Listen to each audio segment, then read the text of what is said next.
Welcome back. I am very excited about our next guest. I'm a huge fan of his work, which you would know if you're watching the show, and I've referenced it several times on various episodes. Gregory Wrightstone is a geologist, executive director of the CO2 Coalition, and author of the best-selling book, Inconvenient Facts, the science that Al Gore doesn't want you to know. Gregory, welcome to the show. Oh, thanks for having me.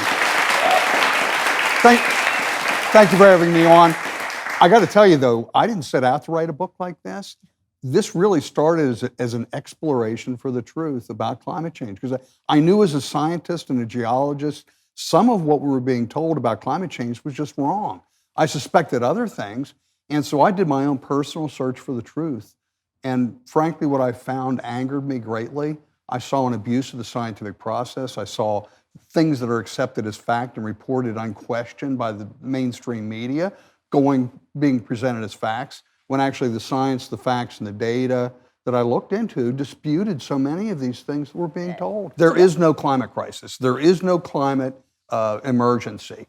What we see and what I see in my scientists that I work with at the CO2 Coalition, some of the top scientists in the world working on this, we see an Earth and its ecosystems that are thriving and prospering. The vegetation is greening the Earth. Humanity and the human condition is improving. By almost every metric you look at, life and our ecosystems are getting better, not spiraling into some apocalyptic scenario. Wow, that's a big statement. So you're saying there is no climate crisis? Period. Wow, period. Big statement. Period. A lot of these universities that are producing these studies and ringing the alarm, if you will, are receiving a ton of money, and it doesn't help them. If they go against what they're supposed to say, what they're supposed to recommend, they'll lose a lot of funding. So money and profit. Yeah, and basically what you're asking me, isn't it? Why are they lying to us? That's really the underlying question. And I always turn that back on the host and on the audience, that every single person in this audience is just as qualified as I am to tell me why they're doing it. I can present the science and facts that say, okay, this is what you're being told, and this is why it's wrong. But every single person here and in your audience watching this is just as qualified as I am. What is it? Control? Is it money? Is it funding? It could be all those. Some people have said it's destroying the capitalist system. I can tell you what's going on, and the proposals are empowering China tremendously by every regard. So of course. We've just traded our energy dependence from Saudi Arabia.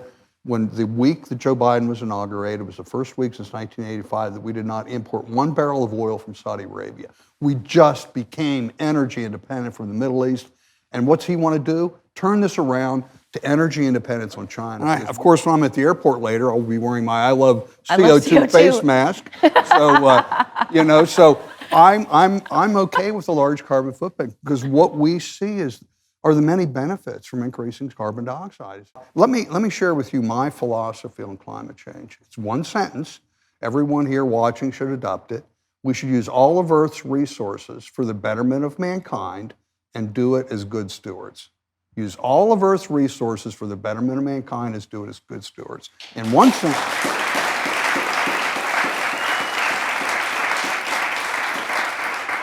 I agree with that.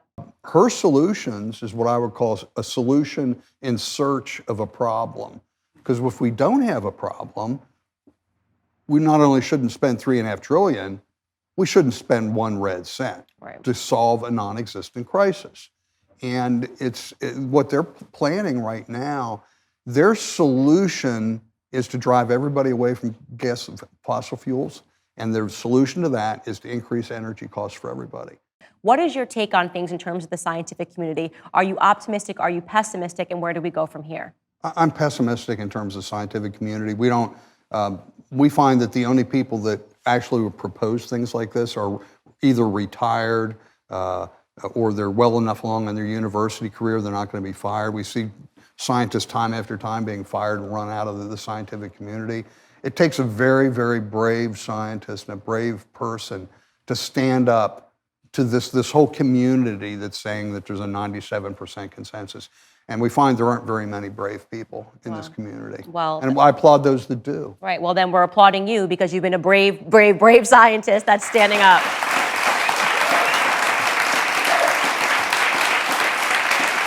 I am telling you guys, this is such an easy read. It is so informative. You must read it. But also, if you know a child or somebody that's in school, this is the book that will get them started. Once you see it, the truth, you cannot unsee it. This is Al Gore's worst nightmare, Inconvenient Facts. Gregory, thank you so much for joining the show.